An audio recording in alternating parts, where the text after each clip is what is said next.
बिस्मिल्लाहिर्रहमानिर्रहीम। अस्सलाम वालेकुम डियर स्टूडेंट्स। उम्मीद करता हूँ बेटा आप सब खैर ऑफिस से हैं। आपको अब्स्ट्रैक्ट अलजेब्रा की क्लास में वेलकम। जैसे कि मैंने लास्ट लेक्चर में आपको बताया कि हम एक न्यू कोर्स अब्स्ट्रैक्ट अलजेब्रा जो है ये स्टार्ट करने जा रहे हैं। और यहाँ पर मैं जो जिस बुक को फॉलो कर रहा हूँ that is one of the best book written on abstract algebra, written by Vijay K Khanna साहब की और एस के बामरी साहब की ये बुक है। इसको हम फॉलो करेंगे और जैसे मैंने आपको बताया कि इंशाल्लाह हम लाइन बाय लाइन जो है इस बुक को कंप्लीट करेंगे। तो अल्लाह पाक के खूबसूरत नाम से आज लेक्चर नंबर 1 में हम चैप्टर नंबर 2 जो कि इस बुक का है जी ग्रुप्स, उसको स्टार्ट करने जा रहे हैं। मेरे पास जो इस वक्त ये मौजूदा बुक है ये हार्ड फॉर्म में ये सेकेंड एडिशन है और वैसे सॉफ्ट फॉर्म में मेरे पास फोर्थ एडिशन है। लेकिन जैसे मैंने आपको बताया कि इसका इस वक्त लेटेस्ट एडिशन जो है वो फिफ्थ एडिशन चल रहा है, तो मैंने कंपैरिजन किया है, बस थोड़ा थोड़ा फर्क है। लेकिन फिफ्थ एडिशन जो है सॉफ्ट फॉर्म में भी मौजूद नहीं है मेरे पास और हार्ड फॉर्म में भी मौजूद नहीं है। अगर सॉफ्ट फॉर्म आपको मिले तो काइंडली मुझे शेयर कर दीजिएगा, मैं ये नंबर आपके साथ शेयर कर रहा हूँ। तो फिल वक्त जो मेरे पास अभी लेटेस्ट एडिशन है वो फोर्थ एडिशन है। ठीक है, तो स्टार्ट करते हैं चैप्टर नंबर 2 ग्रुप्स को। ठीक है, इसमें उन्होंने सबसे पहले जो डेफिनेशन है वो ग्रुप्स के हवाले से है। तो पहले बात करते हैं ग्रुप्स क्या है। अच्छा, यहाँ पर मैंने जैसे आपको बताया कि मैं इस बुक को फॉलो कर रहा हूँ, तो अकॉर्डिंग टू इस बुक के चलेंगे हम, जो इस यहाँ पर बुक में लिखा होगा उसके मुताबिक। ठीक है, वो हो सकता है कि इन जर्नल जो है वो चीजें इस बुक के साथ थोड़ा सा फर्क हो सकता है। ठीक है, लेकिन हम इस बुक को फॉलो करेंगे तो इसी बुक के मुताबिक बात करेंगे। ठीक है, तो पहली जो चीज है इसमें उन्होंने ग्रुप्स के मुताबिक बात की है। तो ग्रुप क्या है, कहते हैं जी कि लेट जी एक नॉन एम्प्टी, जी एक नॉन एम्प्टी सेट है, बाइनरी ऑपरेशन स्टार, और एक बाइनरी ऑपरेशन है विद बाइनरी ऑपरेशन स्टार। ये बाइनरी ऑपरेशन स्टार है।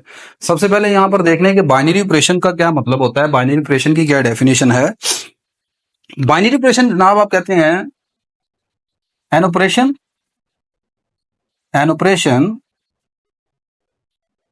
दैट एसोसिएट एसोसिएट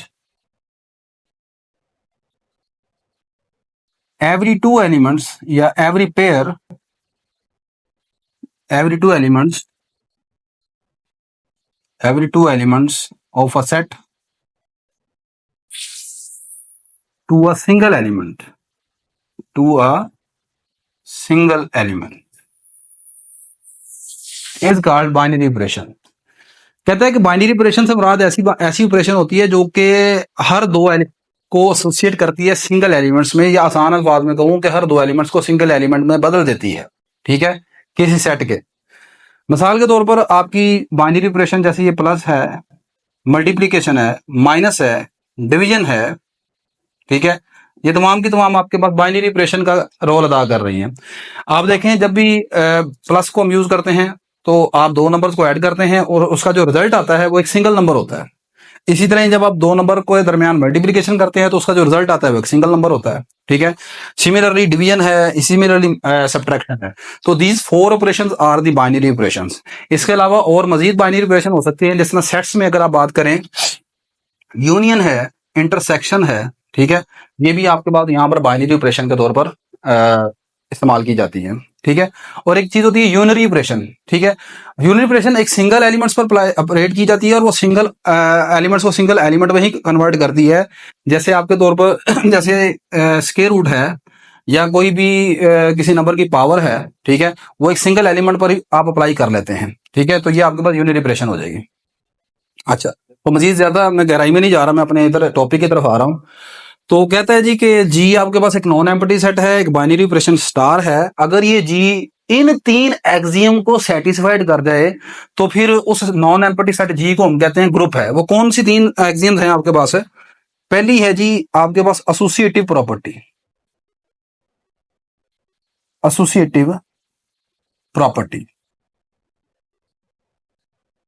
अब एसोसिएटिव प्रॉपर्टी में क्या होता है कि जी आपके पास for all A B C belong to G, आपके पास ए प्लस बी प्लस सी का जो आंसर है, सॉरी ए प्लस बी कह रहा हूं, ए स्टार बी स्टार सी, और इधर ए स्टार बी, ए स्टार बी स्टार सी, ये जो लेफ्ट और राइट है ना, ये अगर आपके पास इक्वल आ जाए तो हम कहते हैं जी कि आपके पास जो सेट है वो एसोसिएटिव प्रॉपर्टी को सेटिस्फाइड कर गया। ठीक है, ये पहली एक्सिम है। अब जैसे कि अगर आप दूसरी बुक्स देखें या आपने अगर अर्लियर क्लासेस में ग्रुप थ्योरी के वाले से पढ़ा है तो उसमें जो पहली प्रॉपर्टी होती है वो क्लियर प्रॉपर्टी की बात करता है। ठीक है, लेकिन ये जो जेके खन्ना साहब की किताब है, विजय के खन्ना साहब की जो किताब है, सॉरी, इसमें आपके पास ग्रुप्स के हवाले से जो पहली कंडीशन उन्होंने रखी है वो एसोसिएटिव प्रॉपर्टी है। अब यहाँ पर ये क्लियर प्रॉपर्टी को क्यों नहीं इस्तेमाल कर रहे? देखें, असल में क्लियर प्रॉपर्टी क्यों नहीं इस्तेमाल कर रहे, वो एक्चुअली वजह ये है कि जब आप मॉडर्न जो अब आपके पास डेफिनेशन है ना ग्रुप थ्योरी की, आप उसमें देखेंगे कि क्लोजर प्रॉपर्टी को नहीं इस्तेमाल किया जाता। वो क्यों नहीं इस्तेमाल किया जाता? आप जब किसी ग्रुप के ऊपर, किसी सेट के ऊपर जब आप बाइनरी ऑपरेशन को डिफाइन करते हैं तो बाइनरी ऑपरेशन बजाते खुद क्लोजर प्रॉपर्टी को सेटिस्फाइड कर रही होती है ना। आप कहते हैं कि जी उसमें दो वो क्या कर रही है, एवरी पेयर ऑफ एलिमेंट्स को एसोसिएट कर रही है, जोड़ रही है, और जोड़ने के बाद किसमें कन्वर्ट करती है, सिंगल एलिमेंट में। तो क्लियर प्रॉपर्टी होती है क्या? क्लियर प्रॉपर्टी भी तो कुछ नहीं है कि आपके पास अगर किसी नॉन एम्प्टी सेट से आप दो एलिमेंट उठा लें और उठाने के बाद उनके ऊपर बाइनरी ऑपरेशन ऑपरेट करें और वो जो आंसर आना चाहिए वो उसी सेट जी में से वहां, सही है। तो वो ऑटोमेटिकली जब आप बाइनरी ऑपरेशन उसके ऊपर डिफाइन कर रहे हैं तो बाइनरी ऑपरेशन इस चीज की सेंस आपको दे रही है कि क्लियर प्रॉपर्टीज ऑल्ट है। ठीक है, अच्छा, तो मॉडर्न जो डेफिनेशन आपको मिलेगी ग्रुप थ्योरी की मुख्तलिफ बुक्स में, उसमें क्लियर प्रॉपर्टी को इस्तेमाल नहीं करेगा। सही है, ये पहली प्रॉपर्टी है एसोसिएटिव प्रॉपर्टी। यहां पर एक और चीज आपको मैं क्लियर करता जाऊं, एसोसिएटिव प्रॉपर्टी में आपके पास ये जो लेफ्ट है और ये जो राइट साइड है ये सिर्फ दोनों इक्वल होने चाहिए। यहां पर एक जो इंपॉर्टेंट चीज है वो ये है कि क्या ये लेफ्ट हैंड साइड और राइट हैंड साइड आपस में तो इक्वल होगी, क्या जो आंसर आया है कि वो आंसर भी आपके पास उस सेट से बिलोंग करना चाहिए कि नहीं करना चाहिए? बात समझे कि नहीं? ठीक है, तो वो जरूरी नहीं है कि मतलब ये लेफ्ट हैंड साइड का और राइट हैंड साइड का जो भी आंसर आएगा, ठीक है, क्या वो सेट से बिलोंग करना चाहिए? जिस सेट के मुताबिक हम ग्रुप की कंडीशन देख रहे हैं वो जरूरी नहीं है कि वो एलिमेंट उससे बिलोंग करता है कि नहीं, बस जस्ट ये है कि आपके पास ये दोनों चीजें आपस में क्या होनी चाहिए, इक्वल होनी चाहिए। सही है, सेकंड कंडीशन जो यहां पर आपको पूरी करनी है वो है identity element. Identity element,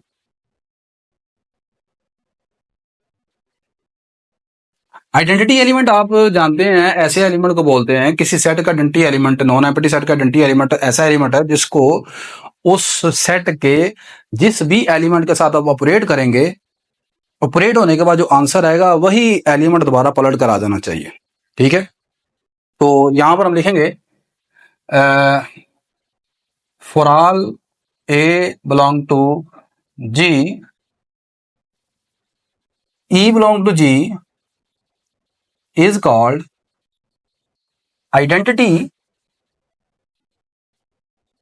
is called identity element of G, is called identity element of G if A star E equal होना चाहिए E स्टार A के, और वो आंसर दोबारा आपके पास A के ही इक्वल हो जाना चाहिए। ठीक है, अभी हम एग्जाम्पल आपके साथ शेयर करते हैं, पहले थोड़ा सा आप इसको देख लें। अच्छा, तीसरी शर्त जो है वो है जी inverse element, existence of inverse element. कहते हैं जी कि आपके पास एक तीसरी शर्त जो है existence of inverse element, inverse element, इसमें यह है कि आपके पास जी के हर एलिमेंट के लिए there exist an element A dash, G के हर एलिमेंट के लिए एक एलिमेंट ए डैश जो है वो जी में मौजूद होगा, सच दैट के ए और ए डैश को जब आपस में आप ऑपरेट करेंगे ठीक है, उनके दरमियान बाइनरी ऑपरेशन आप ऑपरेट करेंगे। चाहे आप ए डैश को राइट से ऑपरेट करें या लेफ्ट से ऑपरेट करें, ए के साथ फिर आपके पास आइडेंटिटी आना चाहिए। ठीक है, तो ऐसी सूरत में हम ए डैश को कहते हैं वो उस ए का क्या है, इनवर्स एलिमेंट है। ठीक है, तो एक नॉन एम्पटी सेट जी को विद बाइनरी ऑपरेशन स्टार हम कहेंगे कि वो ग्रुप है अगर वो इन तीन कंडीशन को सेटिस्फाई कर दे। पहली एसोसिएटिव प्रॉपर्टी है, सेकंड आपके पास है जी यहाँ पर आइडेंटिटी एलिमेंट है उस ग्रुप का, उस सेट का एग्जिस्ट करना चाहिए, और तीसरा ये है कि हर एलिमेंट का इनवर्स एलिमेंट आपका एग्जिस्ट करना चाहिए। ठीक है, ये ग्रुप की शर्त पूरी होगी। इसके बाद आप जानते हैं कि अगर कोई ग्रुप एक चौथी कंडीशन कॉम्यूटेटिव प्रॉपर्टी को होल्ड कर जाए, कॉम्यूटेटिव प्रॉपर्टी, अगर एक ग्रुप जी जो है वो इस चौथी कंडीशन को जिसे हम कॉम्यूटेटिव प्रॉपर्टी कहते हैं उसको भी सेटिस्फाइड कर दे, और कॉम्यूटेटिव प्रॉपर्टी क्या है, for all A B belong to ji,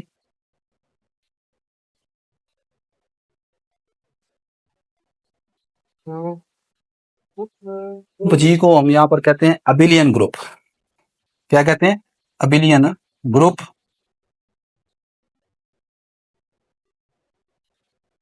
under star जो सी बाइनरी ऑपरेशन हो। ठीक है, तो ये आपके पास यहाँ पर ग्रुप की और अबिलियन ग्रुप की डेफिनेशन अभी तक आपने पढ़ ली। ठीक है, फिर इस बुक में आगे उन्होंने लिखा है कि जी कि आपके पास हम आगे आने वाले जो एग्जांपल्स हैं उनमें जो बाइनरी ऑपरेशन है आमतौर पर हम इस्तेमाल किया करेंगे डॉट को। Dot mean multiplication.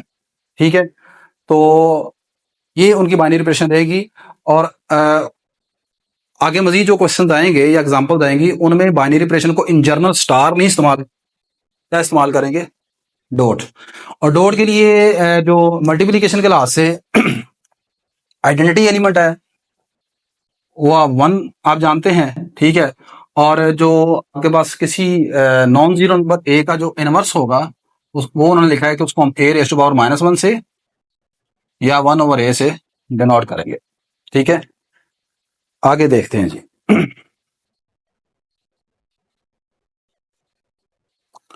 अच्छा, हाँ, आगे इसमें ग्रुप के वाले से दो डेफिनेशंस हैं। ठीक है, वो आप जानते हैं, एक फाइनाइट ग्रुप है, एक इनफाइनाइट ग्रुप है। अगर जिस तरह फाइनाइट सेट और इनफाइनाइट सेट होता है, फाइनाइट सेट आप जानते हैं उस सेट को कहते हैं जिसमें नंबर ऑफ एलिमेंट्स जो है वो आपके पास फाइनाइट होंगे, और अगर किसी सेट में नंबर ऑफ एलिमेंट्स इनफाइनाइट हैं तो वो आपके पास इनफाइनाइट सेट कहलाता है। इन दी सिमिलर वे हेयर, अगर किसी ग्रुप जी में आपके पास जो नंबर ऑफ एलिमेंट्स हैं वो फाइनाइट हैं तो उस ग्रुप जी को आप फाइनाइट ग्रुप कहेंगे, और अगर आपके पास उसमें एलिमेंट्स जो है वो इनफाइनाइट हैं तो then that group is called infinite group. Next important thing is order, order of group. Order of group से मुराद ये होता है कि किसी ग्रुप जी में जो एलिमेंट्स की तादाद होगी उसे उस ग्रुप जी का ऑर्डर बोलते हैं। क्या बोलते हैं, ऑर्डर बोलते हैं। और यहाँ पर जो नोटेशन इस्तेमाल की जाएगी ऑर्डर ऑफ ग्रुप के लिए उसको हम इस तरह लिखा करेंगे, जी के ऊपर ये दो लाइंस लगा देंगे। ठीक है, जो एब्सोल्यूट वाली या मॉडुलस वाली लाइंस होती हैं, या इसको लिखने का स्टाइल ये भी है, ये चीज ऑर्डर ऑफ जी से पढ़ते हैं। ठीक है, तो किसी ग्रुप जी में एलिमेंट्स की जो तादाद है उसे उस ग्रुप जी का क्या कहते हैं, ऑर्डर बोलते हैं, और उसको लिखने का जो दो स्टाइल इन्होंने बताए हैं अपनी बुक में वो ये है। नेक्स्ट, अब यहाँ पर चंद एक एग्जांपल्स आपके साथ मैं शेयर कर रहा हूँ जो इस बुक में लिखी हुई है। पहली एग्जांपल है जी आपके पास सेट ऑफ इंटीजर की जेड। कहते हैं जी कि जेड आपके पास अबिलियन ग्रुप बनता है अंडर एडिशन। जेड आप जानते हैं,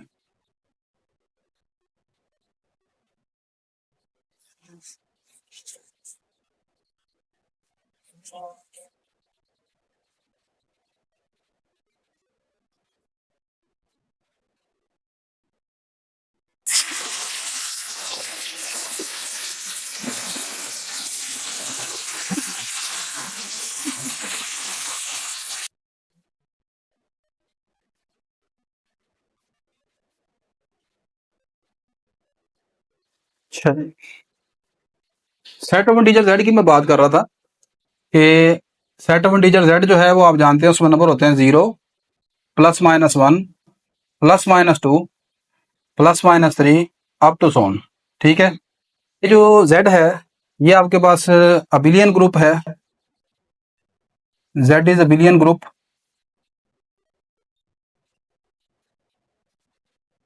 अंडर एडिशन, यानी ये ग्रुप की तीन प्रॉपर्टीज उसमें लिखी गई हैं, एसोसिएटिव, आइडेंटिटी एलिमेंट और एडिटिव इनवर्स। उन तीनों को सेटिस्फाइड करता है। और चौथी प्रॉपर्टी ये है कि इसमें कॉम्यूटेटिव प्रॉपर्टी भी होल्ड करती है। मतलब एसोसिएटिव प्रॉपर्टी आप जानते हैं, इस जेड के कोई से आप तीन नंबर उठा लें, for all A B C belong to Z. आप जानते हैं कि a plus B plus c या ए प्लस बी प्लस सी का जो आंसर है वो आपस में इक्वल आएगा। जरा अजान हो रही है, मैं जरा अजान एक मिनट सुन लें थोड़ी सी, फिर इंशाल्लाह बाद में जरा डिस्कस कर लेते हैं।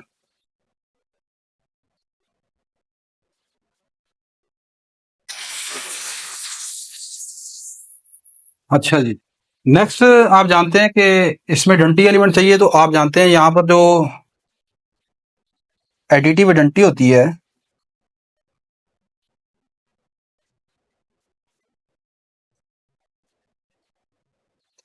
वो आपके पास है जी जीरो।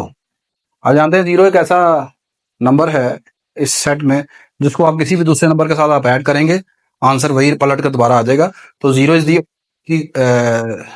Set of integers. ठीक है। अगली चीज ये कि हर नंबर का एडिटिव इनवर्स जो है वो इसमें मौजूद है। कोई भी नंबर आप ले लें, उसमें आप उसको ऐड करेंगे, for all a belong to Z there exist a minus a belong to Z. आप जानते हैं कि किसी के लिए उसका जो एडिटिव इनवर्स है उसको आमतौर पर हम माइनस ए से डिनोट करते हैं। तो ए में जब आप माइनस ए प्लस करेंगे या माइनस ए में प्लस ए प्लस कर लें, आंसर आपके पास आइडेंटिटी एलिमेंट आ जाएगा। तो सेट जेड जो है वो अंडर एडिशन जो है वो आपके पास ग्रुप बन गया।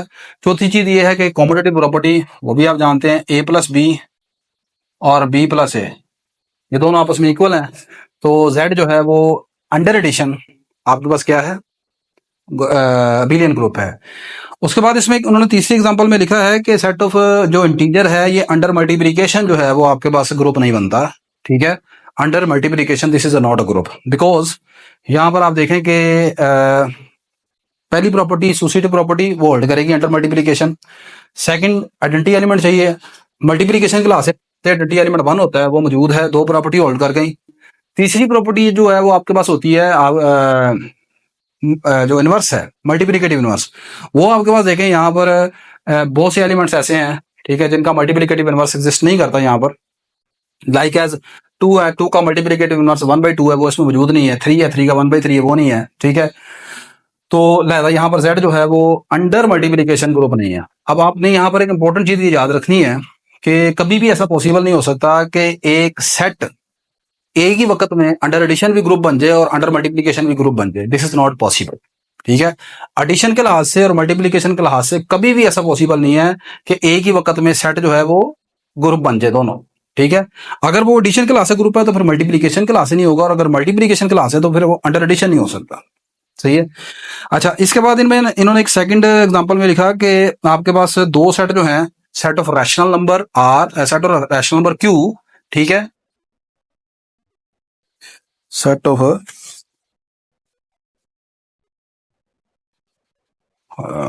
एक मिनट, आ जा भाई आ जा। Set of rational number Q. ठीक है। आप जानते हैं कि set of rational number Q क्या होते हैं, ऐसे तमाम नंबर जिन्हें आप पी ओवर क्यू फॉर्म में लिख सकते हैं, जबकि पी और क्यू आपके पास क्या है, all those number that can be written in p over q form where p and q belong to integers, और डिनोमिनेटर में क्यू जो है वो नॉन जीरो होना चाहिए। This set is called set of rational number. तो ये जो सेट ऑफ रैशनल नंबर है ये भी आपके पास अंडर एडिशन जो है क्यू विद प्लस, मतलब under addition this is abelian group, ये भी अबिलियन ग्रुप है। इन द सिमिलर वे आपके पास जो set of real number R है ये भी अंडर एडिशन अबिलियन ग्रुप है। ठीक है। ये दोनों सेट अंडर एडिशन क्या है, बिलियन ग्रुप है। नहीं, इसके बाद इन्होंने जो चौथी एग्जांपल है वो यहाँ पर नहीं है, जो नया एडिशन है उसमें चौथी एग्जांपल आपको मिल जाएगी, या फोर्थ एडिशन में मैंने देखी है। वो कहते हैं जी कि set of irrational number, set of irrational number with one. तमाम इर्रेशनल नंबर, ठीक है, मैं दोबारा कंफर्म कर लूँ सोरा, set of all positive irrational, वो तमाम positive irrational number together with one, one को मिलाकर, ठीक है, under multiplication does not form group Q dash, set of irrational number को रिप्रेजेंट कर रहा है। आप जानते हैं इरेशनल नंबर आप उन्हें कहते हैं जिन्हें आप पी ओवर क्यू फॉर्म में नहीं लिख सकते, ठीक है। ये तमाम set of positive irrational number लेने और उनके साथ अगर आप वन को भी शामिल कर लें, यानी इस तरह, ये जो सेट बनेगा, ये कहता है कि ये अंडर मल्टीप्लीकेशन ग्रुप नहीं बनता, ठीक है। तो खैर अगर आप ये वन को निकाल भी लें तो तब भी ये ग्रुप नहीं बनता, सही है। वन को शामिल करना से मुराद ये था कि शायद जैसे ये है स्क्वायर रूट 3 है, तो स्क्वायर रूट 3 एक इरेशनल नंबर है, 1/√3 ये भी एक इरेशनल नंबर है, तो यहाँ पर अगर वन को शामिल करने की शायद वजह ये हो सकती है कि भाई इसका मल्टीप्लिकेटिव इनवर्स एग्जिस्ट करेगा, ठीक है।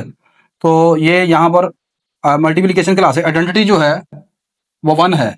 अब यहाँ पर एक चीज ये याद रखिएगा कि जब आप वन को इसके साथ शामिल कर रहे हैं, क्यू डैश को यूनियन वन, ये जो नया सेट बना है ये इरेशनल नंबर का सेट नहीं होगा।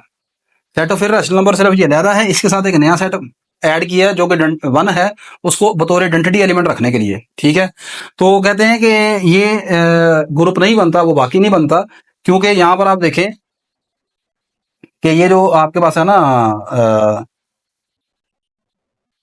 क्लियर प्रॉपर्टी जो है, पहली चीज है, या यहाँ पर एसोसिएटिव को अगर आप देख लें, इन दो नंबरों का, दोनों इरेशनल नंबर है, इन दोनों का जो प्रोडक्ट है, ठीक है, वो किसके बराबर आएगा, दिस इज इक्वल टू 3, और 3 क्या है आपके पास रैशनल नंबर है।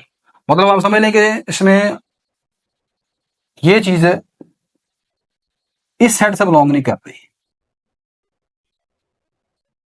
ठीक है, बात समझा कि नहीं आगे। तो ये आपके पास इसमें चौथी एग्जांपल जो है वो सेकंड एडिशन में नहीं है लेकिन उधर है। आगे एग्जांपल लिखी गई है, कहते हैं जी कि ये जो सेट है इसमें दो एलिमेंट्स लिखे गए हैं और ये actually square root of unity है, this is the square root of unity. G जो है वो -1 और +1 के दरमियान ये है, ये दो नंबर है, ठीक है। ये आपके पास क्या है, एक्चुअली ये स्क्वायर रूट ऑफ यूनिटी होते हैं, और ये जो सेट है ये जी, ये अंडर मल्टीप्लिकेशन अबिलियन ग्रुप बनता है, ठीक है। इसमें हर एलिमेंट अपना ही इनवर्स है, it is on inverse, her element, one का इनवर्स वन है, -1 का इनवर्स -1 होता है, अंडर मल्टीप्लिकेशन आप जानते हैं, ठीक है। आइडेंटिटी एलिमेंट यहाँ पर वन है, तो ये जो जी है ये आपके पास अबिलियन ग्रुप है अंडर मल्टीप्लिकेशन। ये बेसिक चीजें हैं, आई होप कि ये चीजें आपको सारी पता होंगी। अच्छा, उसके बाद आगे है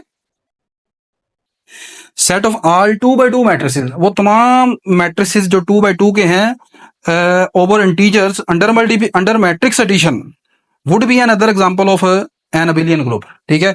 यानी कि ये वाला जो सेट बनता है, इसको अगर मैं सेट की शक्ल में लिखूं, सेट ऑफ द फॉर्म, ये जो है M2x2 कह लेते हैं मैट्रिसेस को, और ABCD, ठीक है। और यहां पर ABCD जो है ओवर इंटीजर इन्होंने लिखा है, ABCD ये तमाम के तमाम क्या है, इंटीजर्स हैं। तो ये जो सेट बनेगा आपके पास, ये अंडर एडिशन क्या बनेगा, अबिलियन ग्रुप बनेगा। कैसे बनेगा जी, बिल्कुल बनेगा। मैट्रिसेस में आप जानते हैं एसोसिएटिव प्रॉपर्टी होल्ड करती है। आप तीन मैट्रिसेस को प्लस कर लें, ए लाइक अगर यहां से जी में से आप तीन मैट्रिसेस ABC उठा लेते हैं, तो आप जानते हैं मैट्रिसेस में A + B + C या फिर A + B + C ये प्रॉपर्टी होल्ड करती है। मैट्रिसेस में अंडर एडिशन के लिहाज से आइडेंटिटी एलिमेंट मौजूद है, और वो आइडेंटिटी एलिमेंट कौन है, नल मैट्रिक्स है, ठीक है। नल मैट्रिक्स आप जानते हैं उस मैट्रिक्स को कहते हैं जिसके तमाम एलिमेंट क्या है, 0 है, लिहाजा ये इसका आइडेंटिटी एलिमेंट हो जाएगा यहाँ पर, ठीक है। और दूसरी बात ये है कि हर मैट्रिक्स का एडिटिव इनवर्स मौजूद है, सही है। मिसाल के तौर पर अगर आप जी में से एक मैट्रिक्स ए उठाते हैं तो इसका इनवर्स मैट्रिक्स -A जो है वो भी जी में मौजूद है। -A जी में क्यों मौजूद है भलाई, उसकी वजह कि आपके ये जो नंबर है ABCD जो मैट्रिक्स के एलिमेंट्स हैं वो Z से बिलोंग कर रहे हैं। फर्ज करें यहाँ से वो Z की कंडीशन काट देते हैं, वो कहते हैं जी कि ABCD जो है वो नेचुरल नंबर से बिलोंग कर रहे हैं, तो फिर ये ग्रुप होगा, फिर ग्रुप नहीं होना ये, ठीक है। उसकी वजह क्या है, फिर ऐसी सूरत में अगर ABCD नेचुरल नंबर है तो नेचुरल नंबर में तो आप फिर जीरो शामिल नहीं होगा, तो फिर तो आपको ये आइडेंटिटी एलिमेंट ही नहीं मिलेगा, क्लियर होगी बात कि नहीं।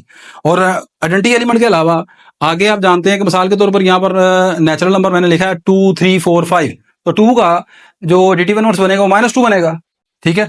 तो वो भी वहां पर होना चाहिए मौजूद। ये नहीं है कि सिर्फ आप एडिटिव इनवर्स देखेंगे ये बनता है, वो उस सेट में होना चाहिए। बात समझ आ रही कि नहीं आ रही, ठीक है। तो ये भी एक बिलियन ग्रुप है। फिर कॉमोडिटी प्रॉपर्टी मैट्रिसेस में A + B या B + A आपस में इक्वल होते हैं दोनों, ये भी होल्ड करती है। नेक्स्ट अगली एग्जांपल लिख रहे हैं जी, कहते हैं जी कि set of all non zero complex number forms a group under multiplication. Complex तमाम नॉन जीरो जो कॉम्प्लेक्स नंबर ले लिए जाएं, ठीक है, वो अंडर मल्टीप्लिकेशन जो है वो उसको ग्रुप बिलियन ग्रुप को सेटिस्फाइड करते हैं, होते हैं ये जा रहे हैं।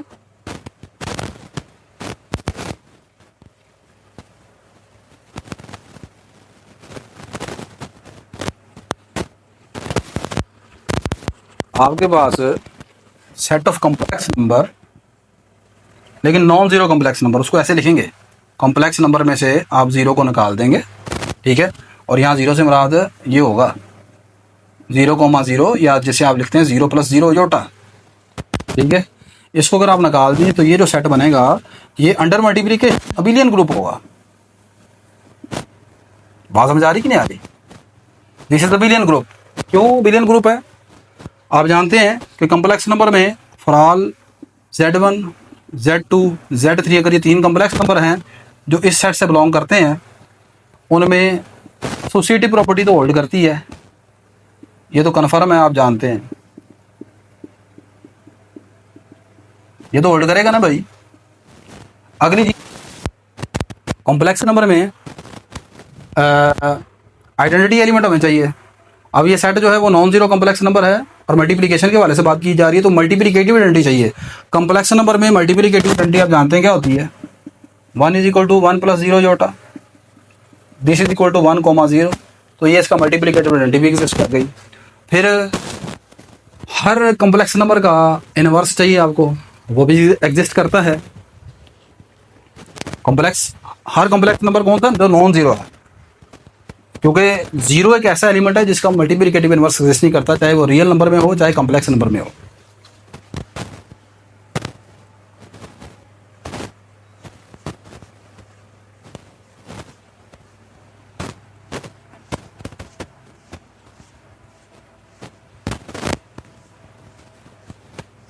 अच्छा,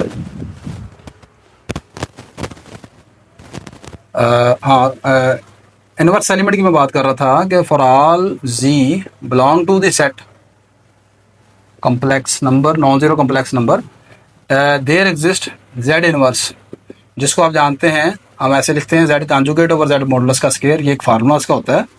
और मजीद इसे आप लिख लें तो ऐसे भी लिखा जा सकता है, Z कॉन्जुगेट होता है A - B जोटा, और Z मॉडुलस का स्क्वायर होता है A² + B², ठीक है। और Z क्या है, Z मैंने यहाँ पर लिया इस तरह A + B जोटा, ठीक है। तो ये आपके पास किसी नॉन जीरो कॉम्प्लेक्स नंबर का आ जाएगा multiplicative inverse A² + B² minus B over A² + B² जोटा। तो ये किसी नॉन जीरो कॉम्प्लेक्स नंबर का क्या आ गया, मल्टीप्लिकेटिव इनवर्स। अच्छा जी, नेक्स्ट इंपॉर्टेंट अच्छी एग्जांपल है, कहते हैं जी कि set of all nth root of unity, unity के जितने भी nth रूट हैं, ठीक है, वो जो है वो अंडर मल्टीप्लिकेशन अबिलियन ग्रुप बनाते हैं। मतलब ये इस तरह लिख रहे हैं कि जी जो है, एग्जांपल नंबर 8 है ये मेरे पास, चौथे एडिशन के मुताबिक जी जो है वो सेट है nth रूट ऑफ यूनिटी का, z बिलोंग कर रहा है कॉम्प्लेक्स नंबर से, सच डैट कि z की पावर n जो है वो 1 के बराबर है, सही है। तो कहते हैं ये जो सेट है ये आपके पास nth रूट ऑफ यूनिटी का सेट है, सही है। और ये सेटिस्फाइड, ये बिलियन ग्रुप अंडर मल्टीप्लिकेशन है, सही है। जैसे आप जानते हैं, इसमें मैं थोड़ा सा ज़रा एक्सप्लेन करता हूँ। आप क्यूब रूट ऑफ यूनिटी पढ़ते हैं 1 ओमेगा ओमेगा स्क्वायर, ये जो सेट है आप जानते हैं, फर्स्ट ईयर से आप पढ़ते आ रहे हैं, ये अंडर मल्टीप्लिकेशन ग्रुप होता है।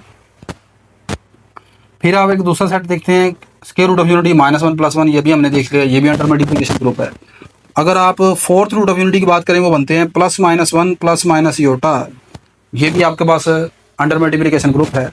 अगर फर्ज करें आपने कहीं फिफ्थ रूट ऑफ यूनिटी निकालना है या सेवन्थ रूट या इससे ज़्यादा बड़ा निकालने हैं, तो उसके लिए जो आप जानते हैं किसी कॉम्प्लेक्स नंबर का जो nth रूट ऑफ यूनिटी का फार्मूला है वो ये होता है e⁻²πr/n।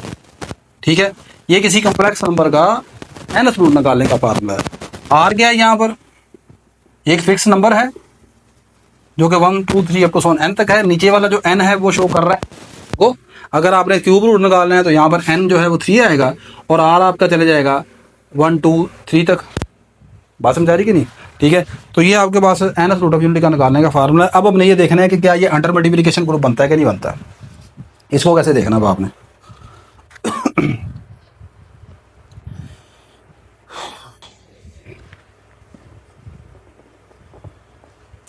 सबसे पहले इसमें देख लेते हैं कि क्लोजर प्रॉपर्टी जो है ये क्लोज भी है कि नहीं है।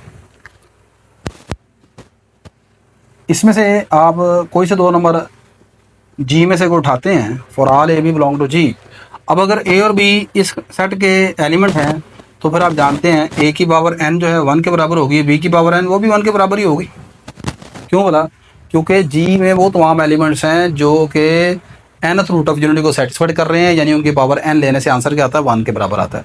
तो अगर ए और बी से दो एलिमेंट है तो फिर ए की पावर n और बी की पावर n का आंसर 1 के बराबर आएगा। अगली चीज़ ये है, क्या ये जो प्रोडक्ट है ए बी, हमने आगे क्या प्रूव करना है, आगे चेक करना है कि क्या वेदर ए बी जो है ये भी जी से बिलोंग करता है कि नहीं, यानी जी जो है वो क्लोज्ड भी है ए बी अंडर मल्टीप्लिकेशन के वाले से कि नहीं। ठीक है, तो इन दोनों का प्रोडक्ट जी से कब बिलोंग करेगा, जब ए बी की पावर n जो है वो उसका आंसर किसके बराबर आना चाहिए, 1 के बराबर आना चाहिए। क्योंकि जी की प्रॉपर्टी ये है कि जी के अंदर सिर्फ वो एलिमेंट है जिनकी पावर n लेने से आंसर 1 आता है, यानी कि वो nth रूट ऑफ यूनिटी को सेटिस्फाइड करता है।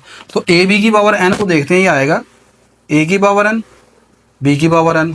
ठीक है, ये लहरा कर दिया पावर। ए की पावर n पर 1 है, बी की पावर 1, इस पर भी आंसर 1 है, तो मल्टीप्लाई होकर आंसर 1 आ गया। इट मीन्स जहाँ पर जी ए बी जो है यानी दोनों का जो प्रोडक्ट है वो सेट जी से बिलोंग कर गया, तो जी क्लोज हो गया अंडर मल्टीप्लिकेशन। ठीक, सेकंड प्रॉपर्टी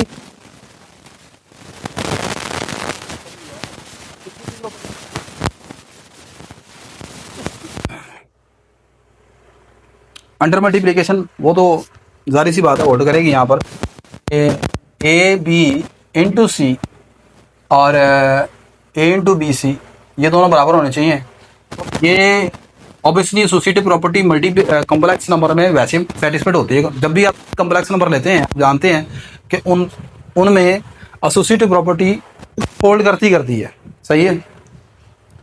आइडेंटिटी एलिमेंट, इस ग्रुप का जो आइडेंटिटी एलिमेंट है कौन है, 1 is the identity element of the group G. क्यों 1 इसका आइडेंटिटी एलिमेंट है भाई, 1 ये सेटिस्फाइड नहीं कर रहा, 1 की पावर n 1 ही होती है। ठीक है, तो इस आपके पास जो कॉम्प्लेक्स नंबर है, सॉरी ये जो सेट जी है इसका आइडेंटिटी एलिमेंट 1 है। सही है। अगली चीज़ है आइडेंटिटी एलिमेंट मिल गया आपको, अब मुझे चाहिए इनवर्स एलिमेंट।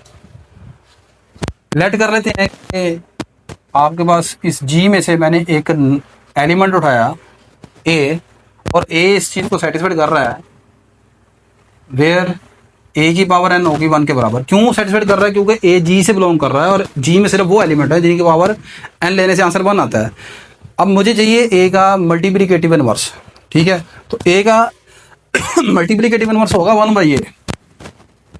ए का मल्टीप्लिकेटिव 1/a है, लेकिन अब मैंने ये देखना है कि 1/a जो है इसका मल्टीप्लिकेटिव इनवर्स तो है, क्या वो जी से बिलोंग करता है, क्योंकि मल्टीपल इनवर्स के लिए ज़रूरी है। हम जब हम कहते हैं कि for every a belong to G there exist an element A dash belong to G such that के ए इंटू ए डैश बराबर है a dash into a equal to identity element.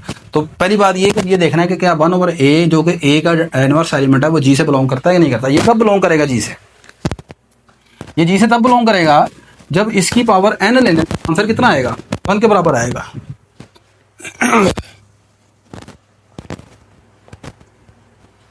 जब इसकी पावर 1/n इसकी power n लेने से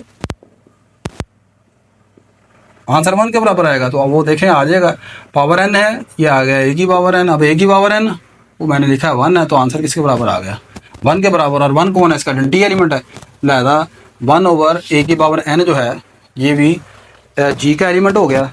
ठीक है, अब आप आगे देख सकते हैं कि a की पावर n इंटू 1/a की पावर n हो या 1/a की पावर n इंटू a की पावर n हो, ये दोनों आंसर किसके बराबर आएंगे, आइडेंटिटी एलिमेंट के बराबर आएंगे। तो सिर्फ ये नहीं देखना होता कि जब हम किसी इनवर्स एलिमेंट की तलाश करते हैं तो सिर्फ ये नहीं देखना कि जी उन दोनों का जो प्रोडक्ट है वो 1 आ गया, ठीक है, और 1 आने के बाद आपने कहा जी चूँकि 1 आइडेंटिटी एलिमेंट है उसका इनवर्स एग्जिस्ट कर गया। नहीं, ये पहले देखना है कि आप जो उसका इनवर्स ले रहे हैं वो इनवर्स भी उस ग्रुप उस सेट में से होना चाहिए। ठीक है, ये तो हर बंदे को पता है कि a की पावर n इंटू 1 और a की पावर n का आंसर 1 के बराबर आएगा। लेकिन क्या ये देखें जो 1/a की पावर n है वो भी इस सेट से g से बिलोंग करता है कि नहीं करता। ठीक है, तो ये पहली इंपॉर्टेंट चीज़ है। ले जी, आज के लेक्चर में हम यहाँ पर ही ख़त्म कर रहे हैं। आगे मज़ीद ये यहाँ पर ये कॉमोडिटिव प्रॉपर्टी को भी सेटिस्फाइड करेगा, a इंटू बी जो है वो b इंटू a के बराबर होगा। ठीक है, तो अगली जो प्रॉपर्टी है वो आपके पास है, अगला जो एग्जांपल है वो है जी ग्रुप ऑफ क्वाटर्नियन की, वो इंशाल्लाह हम नेक्स्ट लेक्चर में डिस्कस करेंगे। तो उम्मीद करता हूँ कि आज का लेक्चर आपको समझ आया होगा, चीज़ों को मैंने एलैबोरेट करने की कोशिश की आसान अल्फाज में। लेक्चर अच्छा लगा तो लाजमा इसको शेयर कर लीजिएगा, लाइक कर दीजिएगा, और दिल करे तो चैनल को सब्सक्राइब कर लीजिएगा। इंशाल्लाह नेक्स्ट लेक्चर में आपसे दोबारा मुलाकात होती है, तब तक के लिए मुझे इजाज़त दीजिए। अल्लाह हाफ़िज़।